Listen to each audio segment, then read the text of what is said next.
In nomine Patris et Filii et Spiritus Sancti. Amen. Ave Maria, gratia plena, Dominus tecum, benedicta tu in mulieribus et benedictus fructus ventris tui, Iesus. Sancta Maria, Mater Dei, ora pro nobis peccatoribus, nunc et in hora mortis nostre. Amen. Sancta Maria, sede sapientiae, ora pro nobis.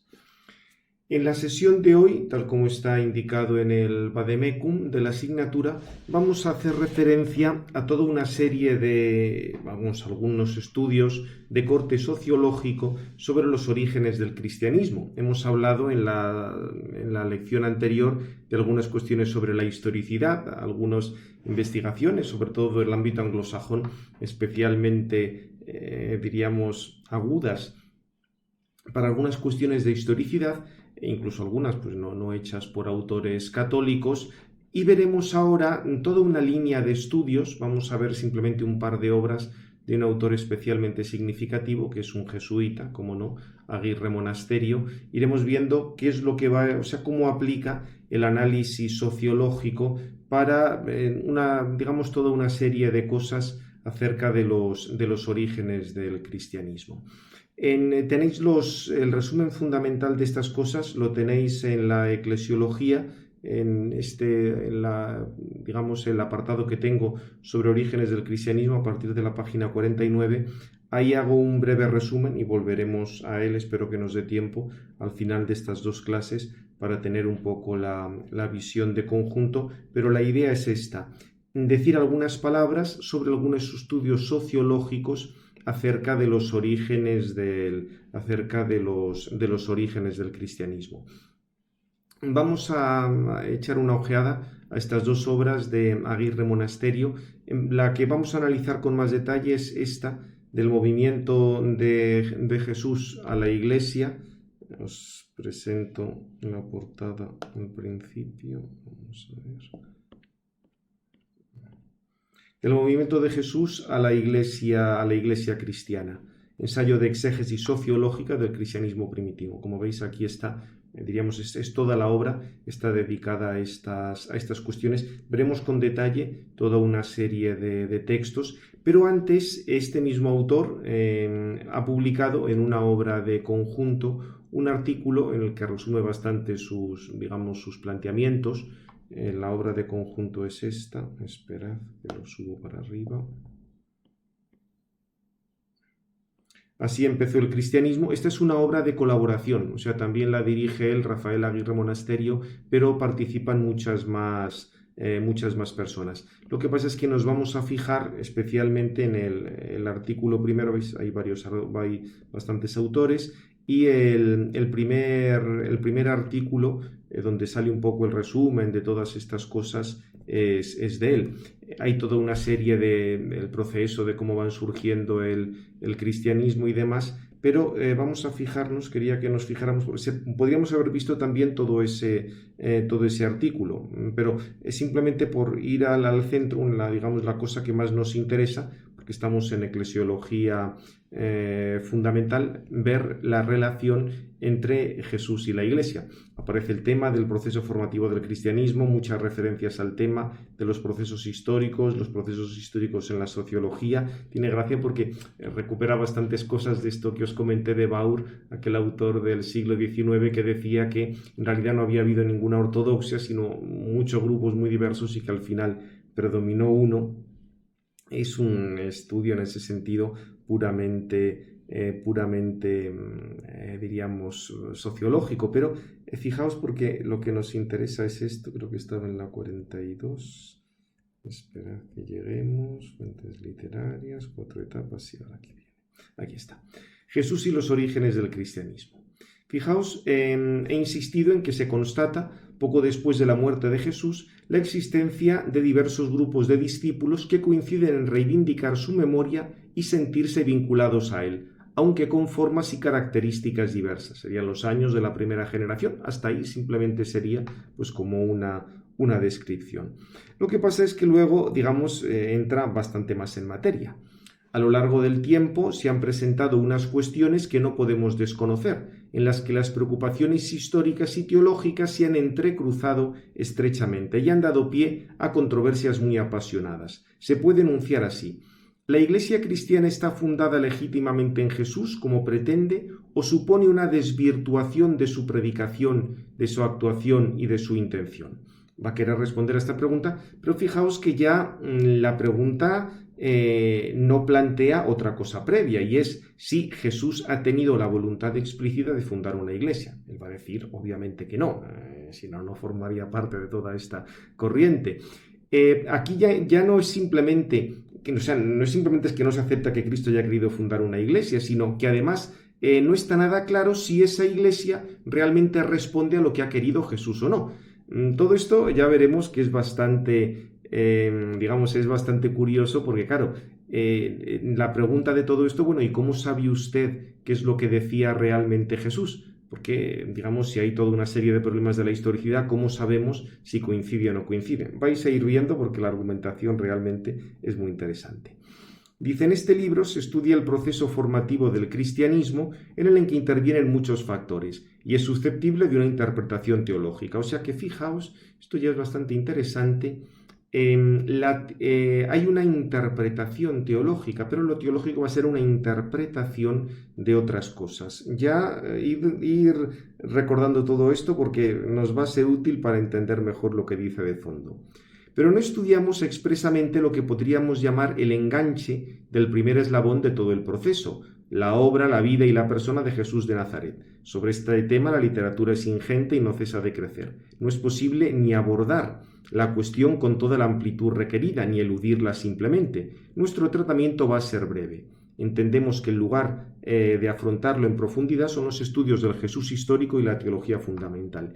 Y se va a limitar a sugerir lo que nos parece el planteamiento adecuado y unas vías razonables de respuesta. Por eso os decía que este artículo es tan interesante, porque aquí va a dar, desde un punto de vista muy resumido, algunas de las cosas que aparecen en esta obra o en otras obras, o en la que luego veremos mucho más ampliadas. Fijaos, metodológicamente conviene distinguir el aspecto histórico y el teológico. Para plantear el histórico y evitar anacronismos en la medida de lo posible, vamos a preguntarnos si en el proyecto de Jesús de Nazaret hay datos que pueden explicar el surgimiento de un movimiento en su nombre que acabó siendo la Iglesia cristiana. O sea, fijaos ya el modo de plantearlo. Hay un proyecto, Jesús de Nazaret tiene un proyecto, y si a partir de ahí puede surgir la Iglesia cristiana. Ya de entrada se está excluyendo la realidad. O sea, la realidad es que Jesús de Nazaret quiso fundar la Iglesia cristiana, no era un proyecto, él era Dios.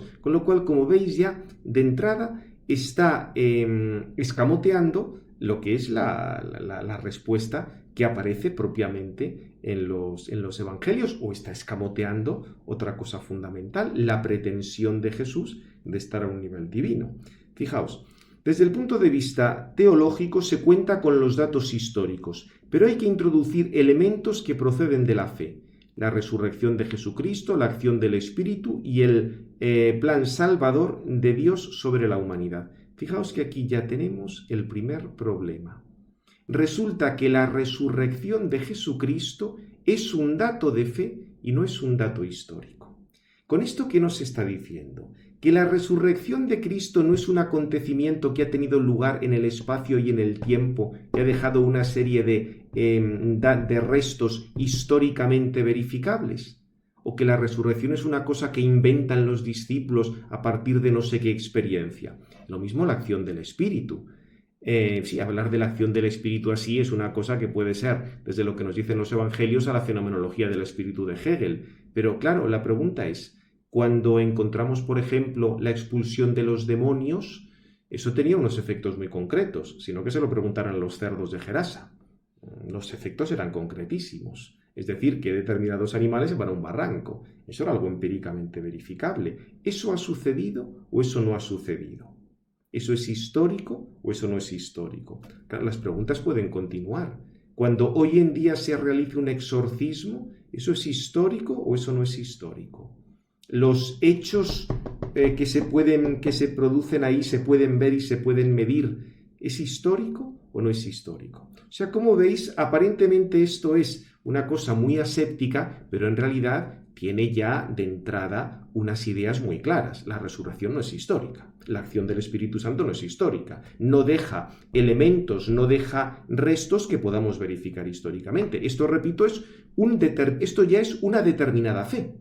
Un determinado modo, porque luego hablar de Dios, ¿eh? O sea, la cuestión está qué tipo de Dios estás diciendo tú para poder afirmar esto. Fijaos, la articulación de la fe y de la historia siempre resulta complicada, claro, ya la ha complicado desde el primer momento, en la misma práctica cotidiana de los creyentes, pero de un modo especial en el estudio de la figura de Jesús y del proceso formativo del cristianismo. La investigación histórica tiene una palabra que decir en la legitimación de la Iglesia, pero esta es, en última instancia, una decisión teológica que se verifica en el ámbito de la fe. O sea, absolutamente. Para aceptar que Jesús es Dios, hace falta la fe. Para aceptar que la Iglesia ha sido fundada por Cristo, hace falta la fe. Pero no me diga usted que no hay una serie de hechos históricos que confirman eso. No es que simplemente por esos hechos históricos ya venga automáticamente la fe. Recordad todo lo que sabéis de los milagros. Había gente que veía los milagros y no por eso se convertía, mientras que otros veían los milagros y se convertían, o había quien se convertía sin ver milagros. Pero desde luego los milagros sucedían. Acordaos también en las acusaciones que vemos en el Talmud contra Jesús, hechas por judíos. O sea, no era gente que, digamos, quisiera defender la historicidad de los evangelios, pero jamás se les ocurrió poner en duda que los prodigios estaban sucediendo. Solo que los atribuyen pues al demonio, a encantamientos, a lo que sea, pero no niegan esas realidades. O sea, para el Talmud los milagros de Jesús son históricos, hay historicidad. Lo que pasa es que ellos lo atribuyen a otras fuerzas. O sea que, como veis, esto que parece muy aséptico, en realidad ya tiene toda esa carga de profundidad desde el primer momento. Y a partir de esto va a plantear un poco cómo se ha visto la relación entre la Iglesia y Jesús.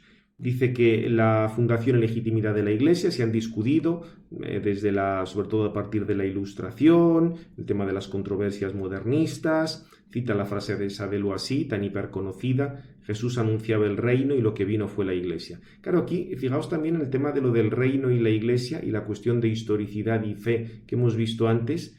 En el Evangelio se afirma con toda claridad: si yo expulso los demonios con el dedo de Dios, es que ha llegado a vosotros el reino de Dios. O sea que en el reino está la expulsión de demonios. La expulsión de demonios es una entrada clarísima de lo sobrenatural en la historia. Bien, habla de todo el ambiente polémico que hubo a raíz de lo de Loisy, plantea cómo en el magisterio antimodernista criticó todos, digamos, el apartar la Iglesia de Cristo. Pone esta frase que había que enseñar: la Iglesia fue instituida inmediata y directamente por Cristo mismo, verdadero e histórico, mientras vivía entre nosotros. Y dice que a consecuencia de esto hubo una pobreza en el mundo católico de estudios sobre los orígenes del cristianismo. Bueno, se entiende sobre el planteamiento que tiene y los que él defiende de los orígenes del cristianismo, pero que ya con el Concilio Vaticano II, aquí ya todo es una maravilla, es la primavera, ya llega la exégesis científica, en fin, todas estas cosas que ya estamos tan acostumbrados a escuchar y que unos cuantos años después suenan un poquitín a chiste. Bien, fijaos cómo plantea luego: Jesús anunció la cercanía del reino de Dios como oferta de salvación intrahistórica y trascendente. O sea, intrahistórica quiere decir no trascendente, y trascendente se supone que quiere decir trascendente, o sea, no trascendente ni trascendente. Como no preciso un poquitín más, tampoco es que consigamos gran cosa. Se dirigió a todo el pueblo de Israel y buscaba convocarle en vista de la intervención escatológica de Dios. El concepto de reino de Dios es correlativo al de pueblo de Dios, no se dirigió a los gentiles. Claro, aquí fijaos que ya la cosa no está tan clara, no se dirigió a los gentiles. Es cierto que no salió de Israel, pero podemos recordar multitud de milagros que hizo respecto a los gentiles. Acordaos que esto en eclesiología lo veíamos con bastante detalle. O sea, tenía él claro que había que comenzar por Israel, pero que también se llegaría a los gentiles. Y algo de esto reconoce cuando dice: en la medida en que Israel aceptara el reino de Dios, todos los pueblos peregrinarían a Sion, es decir, reconocerían a Yahvé como el único Dios. En el mensaje de Jesús sobre el reino, de forma implícita pero real, late una pretensión muy especial sobre su propia persona. ¿Pero qué quiere decir una pretensión muy especial? ¿No? La pretensión es que estaba al nivel divino. que quien le ve a él, ve al Padre. O sea, no es que se considere un profeta, no es que es él el Hijo eterno de Dios. Habla de reunir a un grupo de discípulos. Dice que ya en la vida del maestro comenzó a cultivarse una tradición de palabras de Jesús por varias razones. Era necesaria para su tarea misionera, era fundamental para basar la identidad de grupo, dimanaba de la especial autoridad que percibían de Jesús. Fijaos que aquí estas cuestiones de tipo sociológico, o sea, la tradición de las palabras de Jesús es porque es fundamental para consolidar la identidad de grupo, conforme pues, a los estudios de sociología. Claro, lo que pasa es que está la otra alternativa. Y es lo que vimos un poco el día pasado con Bauckham, que aquí ni siquiera lo presenta. Es que eso eran cosas que habían sucedido. O sea, gente que había visto cómo se expulsaba un demonio, gente que había escuchado una palabra de Jesús y lo transmite. O sea, no es que, digamos, hubiera un motivo sociológico para organizarse, es que eran cosas que de hecho habían sucedido. Bien, el grupo de Jesús y sus discípulos tenía unas características propias dentro del judaísmo muy plural de su tiempo, era un movimiento de renovación intrajudío. Luego, obviamente, tiene que criticar el pasaje de Mateo 16, 18, 20, donde se habla de la fundación de la iglesia, porque claro, esto evidentemente les trastoca absolutamente todas las cosas. Y dice que, claro, no se puede utilizar para fundar la iglesia porque habla de un construiré. Es decir, remite a un proceso y al futuro, claro, evidentemente, después de su muerte y resurrección. Lógicamente, el futuro estaba bastante cerca. Pero dice, la mayoría de los estudiosos se trata de un texto pospascual. Y acordaos que ya he dicho que lo pascual, la Pascua, es una experiencia de fe que no tiene nada que ver con la historia. O sea que Jesús no ha pronunciado esas palabras. Obviamente, si tú partes de que no puede haber una intervención de Dios en la historia y hay unas palabras en las que tiene que ver con una intervención de Dios en la historia, tú tienes que colocarlas como algo que depende solo de la fe, porque eso no puede haber sucedido históricamente. O sea que, como veis, todo esto aparentemente es una cosa así como muy aséptica, muy científica, muy jesuítica, pero en realidad esconde de fondo ya toda una filosofía que nos irá saliendo y que excluye la intervención de Dios en la naturaleza y en la historia. Y fijaos, Jesús no pretendió fundar una institución religiosa al margen de Israel. ¿Eso qué quiere decir? Si Jesús podía fundar una institución religiosa como la culminación de Israel. Acordaos que los padres de la Iglesia veían ya la presencia de la Iglesia desde Abraham o desde Abel o en los justos del Antiguo Testamento. O sea que lo que hace Jesucristo es que lleva a plenitud esas profecías. Sí, es cierto que eso no era cuestión de un grupo de elegidos o de puros, pero sí era cuestión de un grupo de personas que creyeran que Jesús es el Salvador. Bien, Jesús encontró un importante eco popular positivo, pero desencadenó un grave conflicto con las autoridades políticas y con la oligarquía sacerdotal que desembocó en la crucifixión. Fijaos que aquí habla de un conflicto con las autoridades políticas. Esto evidentemente se lo ha soñado él, porque ¿qué autoridad política? Lo que aparece en todos los relatos de la Pasión es que los romanos no querían matar a Jesús, eran más bien los sacerdotes. Pero fijaos, para disimular un poquitín que Jesús muere por motivos religiosos, habla de la oligarquía, para que sí parezca una cosa como más marxista o más de teología de la liberación, que desembocó en su crucifixión. Luego Jesús dio un sentido a su muerte y probablemente la interpretó como un último servicio para la venida del reino. En la tradición judía contaba con la figura del justo inocente que sufre por parte de los malvados, muy presente en los salmos, tal. En la última cena, Jesús emplazó a sus discípulos a un próximo reencuentro en el banquete del reino de Dios que había de manifestarse en plenitud. Claro, no, esto no es lo que dice en la última cena. En la última cena habla de su sangre derramada por ellos. O sea, no es simplemente un último servicio a la venida del reino de Dios. Es la conciencia de que Él va a ofrecer su vida en rescate. Es decir, que necesitamos un rescate del pecado, que lo que los sacrificios del templo no podían hacer, lo va a hacer la sangre de Cristo. De esto, evidentemente, no hay aquí absolutamente nada. Claro, si tú vas cortando los versículos y quitando todas las cosas que hablan del reconocimiento de Cristo, o hablan del rescate, o hablan de su sangre derramada, o todas estas cosas, puedes decir lo que te dé la gana. Pero claro, la pregunta es, ¿y eso por qué lo tienes que quitar? O sea, ¿por qué valen unas cosas sí y otras no? Bien, va diciendo cómo las cosas se le iban complicando al Señor, bueno, no lo llama Señor, claro, a Jesús, a medida que la oposición crecía e iba quedando claro que Israel como tal no iba a aceptar el reino de Dios, tal como Jesús lo anunciaba, vio al grupo de sus discípulos como el embrión del Israel escatológico.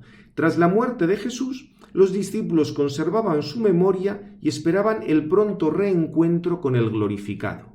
Claro, si como os dais cuenta, aquí no aparece para nada la resurrección. O sea, no es que sea el Señor resucitado quien les hace volver y quien les reúne, no, ese punto ha desaparecido, porque como os he comentado antes, era para este Señor, no tiene nada que ver con la historia. Habla, dice, en otras palabras, la espera del reino de Dios se vincula necesariamente con la espera en la venida del Señor. Y la Pascua desencadena una constelación de experiencias en los discípulos que les hace penetrar más profundamente en el sentido de la venida del Señor, que se persuaden de su presencia resucitada y se expresa en manifestaciones espirituales. Claro, no, pero eso no es lo que aparece en el Evangelio. Aparece una tumba que está vacía. Aparece que están comiendo con Jesús resucitado. O sea, no es una experiencia puramente espiritual. O sea, esto no es que como la Virgen cuando se aparece en Lourdes, que es lo que parece decir aquí. No, están tocando a Cristo resucitado. La convicción de que el Señor vive, de que su persona es inseparable del reino de Dios, de que es apremiante continuar convocando a Israel para que acepte el reino de Dios y al Mesías, pronto darán el paso de dirigirse también a los gentiles, sostiene, fortalece y da una tarea o misión al grupo de los discípulos. Claro, se da cuenta de que se dirigen a los gentiles. La pregunta es, si Jesús no tiene nada que ver con lo de los gentiles, ¿de dónde se les ocurre dirigirse a los gentiles? Bien, dice, lo que sigue después es precisamente lo que se estudia en este libro. Aquí se trataba de hacer un apunte sobre el Jesús histórico, como el punto de partida del proceso formativo del cristianismo. Ya hemos visto que una noción de historia bastante sui generis. De lo expuesto se sigue que en la obra y mensaje de Jesús y en su misma pretensión personal, fijaos lo que entiende por pretensión personal de Jesús, en el anuncio del reino, en la voluntad de congregar al pueblo de Dios, en la creación de un grupo de discípulos que visibilizasen, ya está, los valores del reino. O sea que ahora resulta que la moral de los valores de Scheller o Hartmann es lo que hay en Jesucristo. Está bien el asunto. En las experiencias pascuales había una potencialidad que explica el proceso que tras muchas contingencias históricas llevará al surgimiento de la Iglesia. Pero fijaos que lo de la pretensión de que Jesús es Dios, aquí no aparece en ningún momento. Vuelve a insistir, Jesús no pretendió crear un grupo formalmente distinto de Israel. Sí, por supuesto, porque había quien le reconocía y había quien no le reconocía, y esa es la piedra de toque. Porque la tarea posterior de los discípulos desarrollaba la intención profunda que la investigación descubre en Jesús. Claro, la pregunta es, ¿y cómo es capaz de descubrir la investigación la intención de Jesús? O sea, resulta que tú, a partir de la tarea de los discípulos, descubres la intención de Jesús, perfecto. Pero lo que dicen los discípulos en el Evangelio, cuando hablan de que Él se pone al nivel divino, de que Él hace milagros o de que Él expulsa demonios, eso hay que quitarlo de lado. Como veis, la cosa es muy poco seria, esto no es histórico, esto es simplemente tener ya una preconcepción, quitar y poner y decir que a partir de eso se descubre la intención, que la investigación descubre la intención en Jesús. Bien, en todo caso es una fidelidad a la inspiración profunda de Jesús que va más allá de su personal horizonte histórico. Esto es defendible en el caso de Jesús como en el de otras grandes figuras históricas. La legitimidad histórica de la Iglesia a la luz de la investigación de Jesús es un debate que no se puede zanjar probablemente desde el punto de vista histórico. Ya hemos dicho que el aceptar a Jesucristo como Dios, el aceptar lo que es estrictamente de fe, claro que no se puede zanjar desde el punto de vista histórico, pero tampoco se pueden negar o eliminar una serie de hechos. Y no depende solo de la historia de Jesús, sino también de lo que se entiende por Iglesia. Y aquí ya es donde llegamos a donde quiere aterrizar el jesuita este. Porque la idea va a ser que yo tengo una noción de historia que como se apoya en esto, que era la intención de Jesús, pues habrá que adaptarla a lo que el Espíritu Santo vaya revelando en cada momento y aquí cambiamos, quitamos, metemos, ponemos sacramentos, hacemos lo que nos dé la gana. Ese va a ser un poco, diríamos, dicho así muy burdamente y muy rápidamente, pero es a donde va a querer llegar, como vamos a ver inmediatamente. Bien, indica luego que las dificultades que ha habido en muchos estudios históricos de este tipo de cosas, la idea de que la fe cristiana, según el Vaticano II, ve la Iglesia a la luz del misterio trinitario, pero fijaos aquí ya aparece el misterio del Dios trinitario y de su comunicación amorosa a la humanidad y a toda la creación. ¿Qué quiere decir esto? Su comunicación amorosa, podría decir, indicar directamente que es el planteamiento raneriano de la autocomunicación en el logos y en el neuma, en el espíritu, con todo el planteamiento que tiene Ranner de una filosofía que ya vimos en su momento, y lo tenéis, te lo he escrito en un montón de sitios, que no es más que un cierto ontologismo más o menos disfrazado de una captación de un absoluto, y a partir de ahí explica todo cuando no puede explicar absolutamente nada. Y fijaos que va a salir inmediatamente, o sea, porque dice, la Iglesia a partir del misterio de Dios Trinitario, hasta ahí perfecto, de su comunicación amorosa a la humanidad más o menos y a toda la creación. ¿Qué quiere decir la creación? O sea, es que cambian los animales o cambian las plantas por esto. ¿Qué es lo que está queriendo decir? Es decir, es absolutamente necesario superar una visión unilateralmente jesusmonista o cristomonista que durante mucho tiempo ha imperado en las eclesiologías de marcado carácter apologético jurídico, es decir, la cristología del cuerpo de Cristo. Ver la Iglesia como el cuerpo de Cristo. Esto es jesusmonista o cristomonista. Y dice que aquí el Vaticano II ha supuesto un punto de inflexión, en fin, todas las hermenéuticas de la ruptura, que ya denunció tantas veces Benedicto XVI, dice, recogiendo los trabajos pioneros de biblistas y teólogos con frecuencia incomprendidos en su momento, obviamente sin citar ninguno y sin citar dónde estaba la comprensión o la falta de comprensión.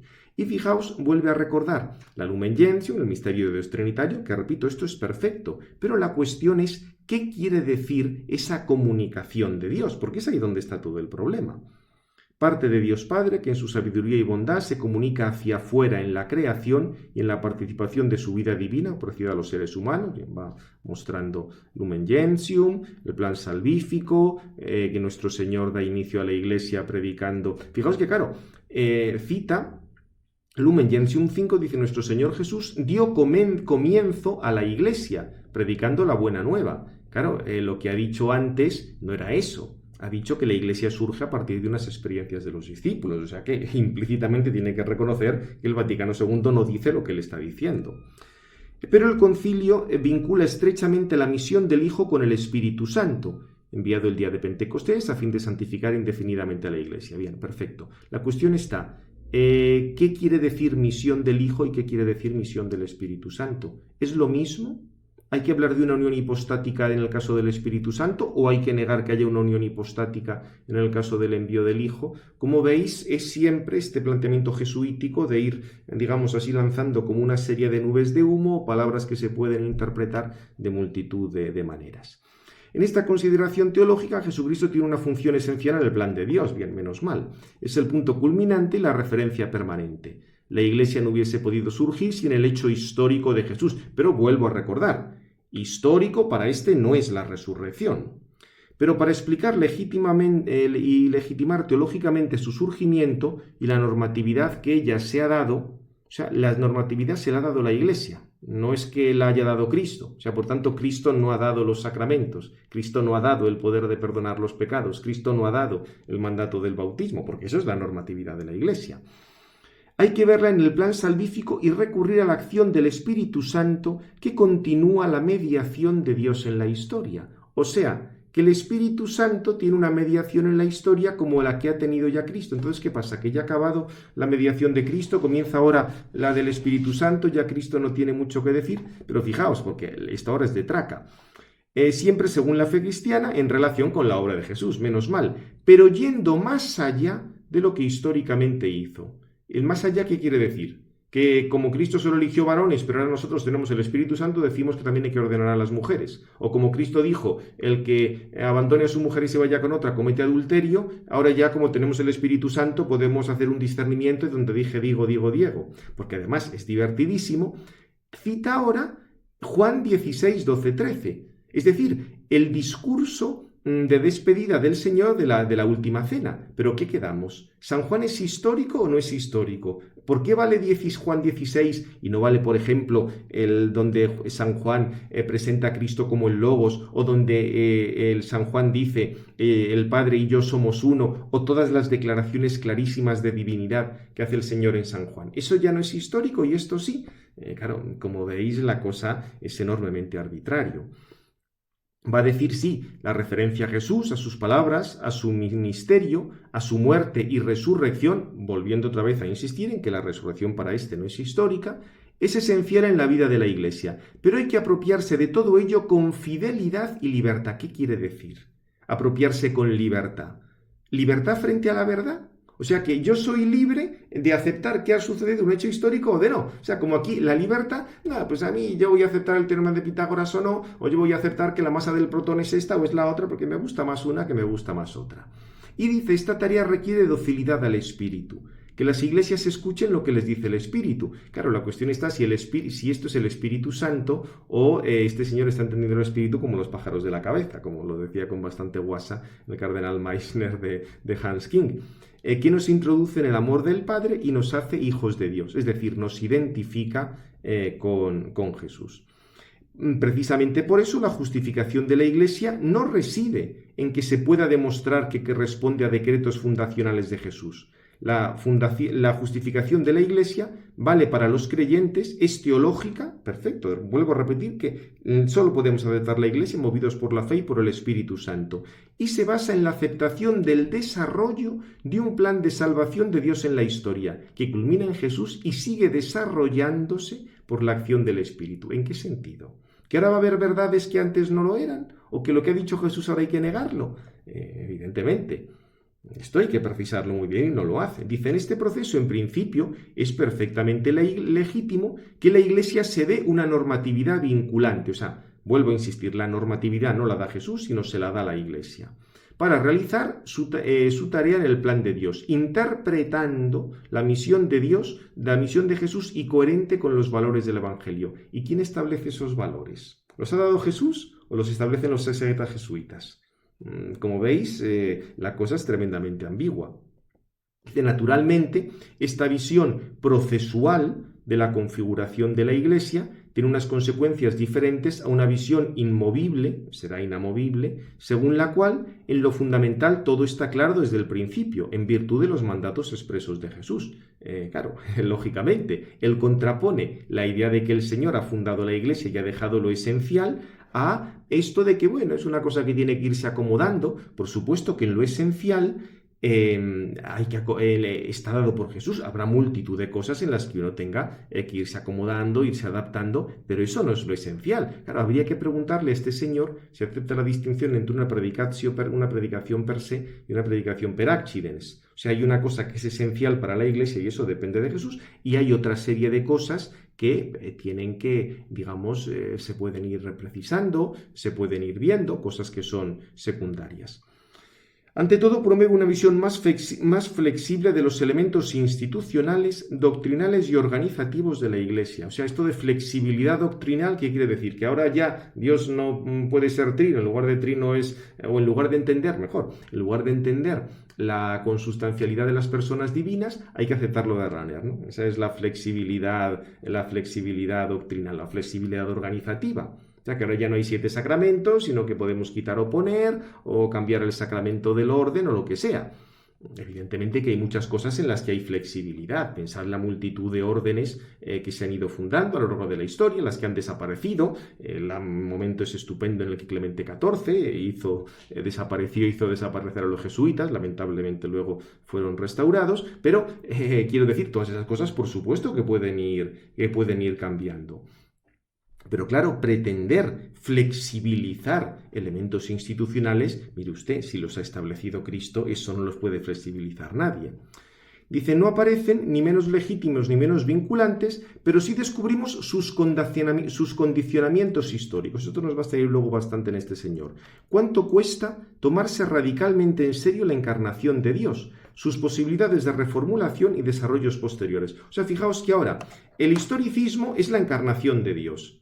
Mire usted, la encarnación, ¿qué quiere decir? Bueno, claro, evidentemente en el planteamiento rahneriano la encarnación quiere decir que lo divino, cuando aparece en la historia, está sometido a las leyes intrahistóricas. Eso es lo que quiere decir la encarnación para Rahner, pero ese evidentemente no es el planteamiento católico, porque claro, los condicionamientos históricos, mire usted, la verdad, la adecuación de una proposición a una realidad, en su formulación podrá tener aspectos que varíen, pero por ejemplo, la relación entre de los ángulos de un triángulo en la geometría de Euclides es la misma en los egipcios y ahora. O sea, no depende, diríamos, del sistema socioeconómico o sociocultural, ¿no? Depende de otras cosas. La masa del protón no depende de cuál sea la sociedad que tenemos ahora, sino que depende de otras cosas. En cambio, la verdad religiosa sí que tiene que cambiar, según esos condicionamientos históricos. Como veis, todo esto tiene el nombre de relativismo, y aquí se entiende perfectamente todo aquello de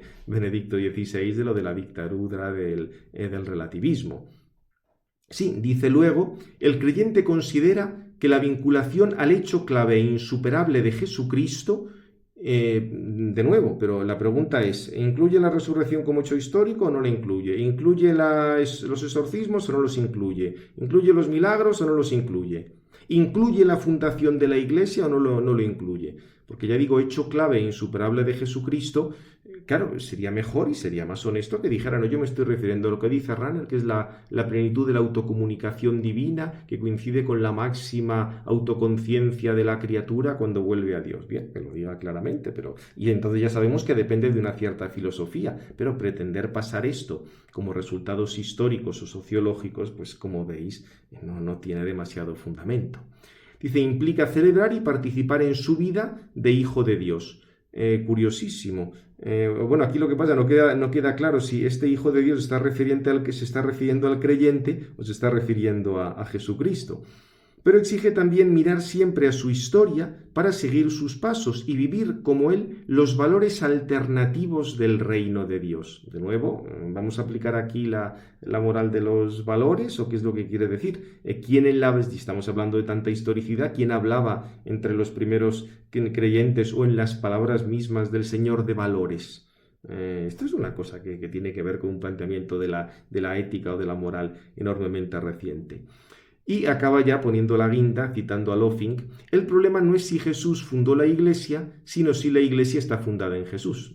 Claro, o sea, como veis, con esto obviamente tienen que quitar eso de las puertas del infierno nunca podrán frente a ella, o considerar que la Iglesia siempre tiene la santidad porque tiene los medios que el Señor le ha concedido, etcétera, etcétera. O sea que, como veis, es muy interesante este artículo porque aparecen, diríamos, las cosas fundamentales que luego en los otros libros va a desarrollar mucho más. Pero dicho esto, se ha dado esta primera visión de conjunto, vamos a pasar al libro el del movimiento de Jesús a la Iglesia cristiana. En lo que queda de esta primera hora comentaremos algunas cuestiones más. Os voy a echar una ojeada al índice para que veáis. El libro contiene una cantidad de estudios y de material, diríamos, de la sociología del antiguo, de los inicios del cristianismo muy, muy interesante. El problema es que lo que le vicia y lo que hace perder una cosa que podría ser un texto muy interesante son toda una serie de presupuestos filosóficos y teológicos que le llevan pues, a este tipo de afirmaciones que hemos visto que no son compatibles con lo que cree la Iglesia. Fijaos ya, el capítulo primero también tiene así un sentido de presentación. Habla además de esto que suena tan sumamente mal, el mito de los orígenes cristianos, como habla un poco de cómo aparece en el libro de los Hechos de los Apóstoles, que obviamente no puede considerar una crónica que va pasando de un sitio a otro. Va a plantear el tema ensayo de exégesis sociológica, o sea, recurrir a la sociología para explicar estas cosas, y esto lo va a desarrollar sobre todo en el capítulo tercero, Sociología del movimiento de Jesús. Es muy interesante, lo vamos a ver ahora, la introducción cita del Jesús histórico al movimiento de Jesús, que es un poco también lo que hemos dicho antes, y luego qué pretende la sociología del movimiento de Jesús. Luego cosas interesantes del factor geográfico, étnico, político, es un análisis de cómo estaban las cosas en aquel momento.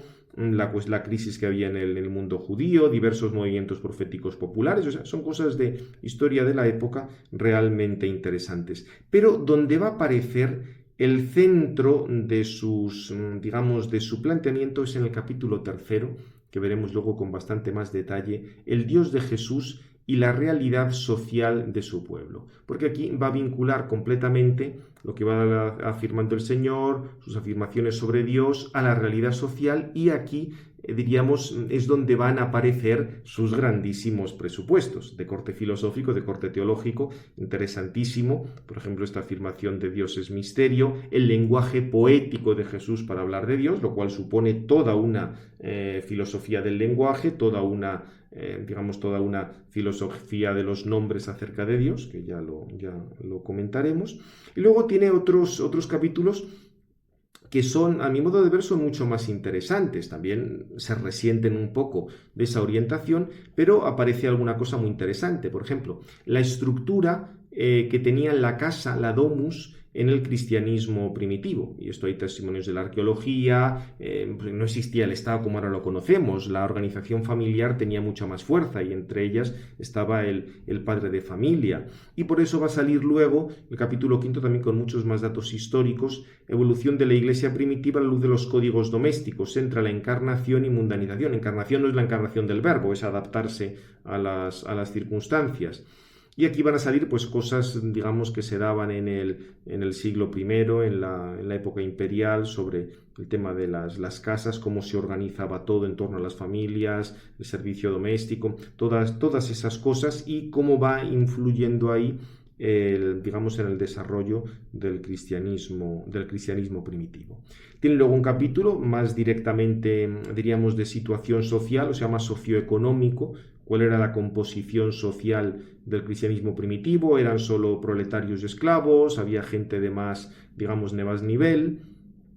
Y algunos estudios, diríamos, como más parciales. Trabajo profesional de Pablo y su situación social, tensiones que podía haber en la comunidad la comunidad a la que describe San Lucas, el tema de la comunidad en Corinto, vamos, en la primera carta a los Corintios, bien, toda una serie de cosas que pueden ser interesantes. Obviamente siempre va a considerar, por una parte, estas cartas auténticas de San Pablo o algo así, y luego las cartas pastorales que tienen que ser muy posteriores, en fin, todas estas cosas que ya en su momento también vimos en eclesiología y que responden siempre al mismo, o sea, a la misma orientación de base. Y luego otra cosa, diríamos, de corte, no podía faltar el toque feminista del estudio de la mujer en el cristianismo primitivo, que está bien hecho, o sea, salen muchas cosas y es realmente interesante, pero fijaos, hermenéutica feminista y cristianismo primitivo, va a querer mantener cierta distancia, o sea, no es que este sea uno de los feministas radicales, ya por la edad que tiene esto le pilla un poquitín lejos, pero digamos si aparece un poco esta idea. Fijaos, por ejemplo, interesante cuando habla del celibato como sublevación del orden patriarcal, una cosa así realmente muy, o sea, responde un poco a esa mentalidad, independientemente de sí, tú puedes verlo como una sublevación del orden patriarcal, pero el celibato se planteó como una imitación de Cristo porque Cristo fue célibe, o sea, ese es el punto básico. Si luego puedes decir todo lo que te dé la gana de el heteropatriarcado y todas estas cosas de Podemos, pero realmente, o sea, en el Evangelio, en el Nuevo Testamento no aparece eso. Y luego también la tradición post-paulina, deuteropaulina, toda esta cosa de no reconocer, por supuesto, todas las cartas vinculadas a San Pablo, que aquí, ya os digo, ya esto lo comentamos en su momento ampliamente en eclesiología. Si tú utilizas este criterio de selección de textos, puedes dividir cualquier corpus epistolar o cualquier corpus de la antigüedad en los autores que te dé la gana. O sea, lo mismo podrías hacer con los diálogos platónicos, hacer los cachos y dividirlos en proto, deutero o tritoplatónicos o lo que te dé la gana. O decir que la Ilíada o la Odisea no la escribió Homero, que Homero eran 5, en fin, aquí puedes hacer lo que te dé la gana según el criterio que apliques. Bien, acaba ya aquí con el tema de lo de la mujer, que repito, hay muchos, o sea, en todo el libro hay muchas cosas muy interesantes en cuanto a datos históricos, bibliografía, pero lo que fastidia es un poco este planteamiento tanto filosófico como teológico. Por eso vamos a echar una ojeada Lo dejamos ya puesto en la página 28, que es donde comienza el tema. Hace referencia un poco, o sea, recuerda un poco todas estas cuestiones de las dificultades del Jesús histórico, que cada época pues planteaba un Jesús histórico según lo que estaba de moda. O sea, en ese sentido es muy sensato. Todas las argumentaciones en torno al Jesús histórico pues van llegado, fijaos, esto es enormemente sensato. Creo que en buena medida la confusión y el callejón sin salida que han llegado a la investigación sobre el Jesús histórico se debe a un anacronismo metodológico, porque dice que habría que haber estudiado cosas desde un punto de vista más puramente histórico y sin unos condicionamientos, sea a favor de la confesión de Cristo, sea en contra. Bien, ya digo, es interesantísimo esto. Luego también habla de que algunos estudiosos han pretendido llegar a las mismas palabras de Jesús, con todas las dificultades que esto tenía. Bien, lo dejamos aquí y ahora inmediatamente seguimos.